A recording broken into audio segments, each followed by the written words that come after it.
ಚಿಕ್ಕಪೇಟೆ ವಿಧಾನಸಭಾ ಕ್ಷೇತ್ರದ ಕಾಂಗ್ರೆಸ್ ಮಾಜಿ ಶಾಸಕ ಆರ್.ವಿ. ದೇವರಾಜ್ ಹೃದಯಾಘಾತದಿಂದ ಸೋಮವಾರ ರಾತ್ರಿ ನಿಧನರಾಗಿದ್ದಾರೆ. ಮೈಸೂರಿನ ಚಾಮುಂಡಿ ಬೆಟ್ಟಕ್ಕೆ ತೆರಳುತ್ತಿದ್ದಾಗ ಅವರಿಗೆ ಹೃದಯಾಘಾತವಾಗಿದೆ ಎಂದು ತಿಳಿದು ಬಂದಿದೆ. ಈ ವೇಳೆ ಮೈಸೂರಿನಲ್ಲಿರುವ ಖಾಸಗಿ ಆಸ್ಪತ್ರೆಗೆ ಅವರನ್ನು ದಾಖಲಿಸಲಾಗಿದೆ.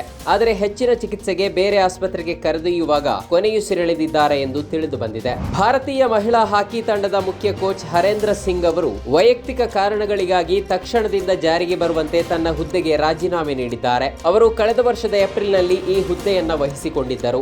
ಗೋವಾದಲ್ಲಿ ನಡೆದ ಅಂತಾರಾಷ್ಟ್ರೀಯ ಚಲನಚಿತ್ರೋತ್ಸವ ಸಮಾರೋಪ ಸಮಾರಂಭದಲ್ಲಿ ಬಾಲಿವುಡ್ ನಟ ರಣವೀರ್ ಸಿಂಗ್ ಅವರು ಕಾಂತಾರ ಅಧ್ಯಾಯ 1 ಚಿತ್ರದ ದೈವ ಕೃತ್ಯವನ್ನ ತಮಾಷೆಯಾಗಿ ಅನುಕರಣೆ ಮಾಡಿ ವಿವಾದಕ್ಕೆ ಕಾರಣವಾಗಿದ್ದಾರೆ. ಕಾಂತಾರ ಚಿತ್ರದ ದೈವವನ್ನ ಹೆಣ್ಣು ದೆವ್ವ ಎಂದು ಹೇಳಿ ರಣವೀರ್ ಟೀಕೆಗೆ ಗುರಿಯಾಗಿದ್ದು ಅವರು ಕ್ಷಮೆಯಾಚಿಸಬೇಕು ಎಂದು ವ್ಯಾಪಕ ಆಗ್ರಹ ಕೇಳಿಬಂದಿದೆ.